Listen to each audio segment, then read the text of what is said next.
This NHL hockey player guaranteed that his team would win Game 6 of the Stanley Cup playoffs, setting off a media storm and putting his entire reputation on the line. It's the 1994 NHL playoffs. The Rangers haven't won the Stanley Cup since 1940, the longest drought in the league. Entire generations had come and gone without a championship. People believe the New York Rangers were cursed. Rival fans didn't just tease them, they tormented them with one chant over and over, 1940. And in the middle of that misery, with a city's humiliation on his back, Rangers captain Mark Messier looked the world in the eye and made the boldest promise in hockey history. We'll win Game 6.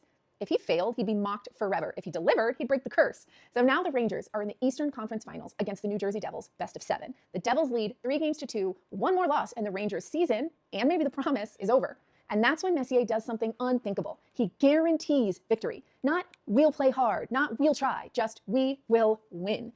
In hockey culture, guarantees are taboo because they fire up the opponent, and if you don't back it up, you're not just wrong, you're a punchline for the rest of your career. So Messier put his reputation and the Rangers' last hope directly on the line. And then the collapse begins. May 25th, 1994, Meadowlands Arena. Devils fans are frothing, they're waving towels because they're smelling blood. They win Game 6, and it's a trip to the big dance, the finals, to play for the Stanley Cup. New Jersey scores once, then again, and it's 2-0 Devils. The building shakes, the curse feels alive. And in net, Marty Brodeur. He looks untouchable. He's calm, he's smug, a brick wall in pads. Every Ranger shot dies against him.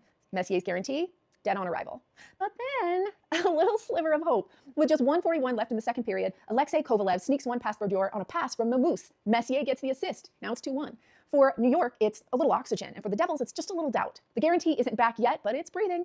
And then the captain strikes. Third period, season on the line, reputation on the line, the curse still hanging over the city, and Messier storms in and rips a backhander. Goal. 2-2. New York explodes. In bars, beers are flying, strangers are hugging. The guarantee has a pulse. Minutes later, Messier crashes the goalie crease like a wrecking ball, bangs in another. 3-2 Rangers. The tide isn't just turning, it's roaring. And then the Devils push back. Brodeur is pulled from the net, an extra attacker on the ice. The Devils swarm, the Rangers bend, nearly break. One shot, one bounce, and the curse roars back to life.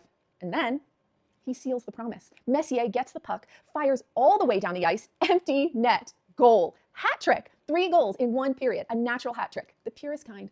From collapse to legendary, from humiliation to history, Rangers win 4-2, and the guarantee is delivered. The Rangers went on to win Game 7 and eliminate the Devils. Then they beat Vancouver in the final. For the first time since 1940, they lifted Lord Stanley's Cup. Messier's guarantee became legend. And not just because he said it, but because he backed it up with one of the greatest single-game performances ever. If he had failed, he'd be remembered like a clown. Instead, he's remembered as the man who ended the curse. So maybe Mark Messier made the boldest promise in sports history and actually delivered it. What do you think? Was this the greatest called shot ever, or do Babe Ruth and Joe Namath still own that crown? What do you think? Fansplain me in the comments.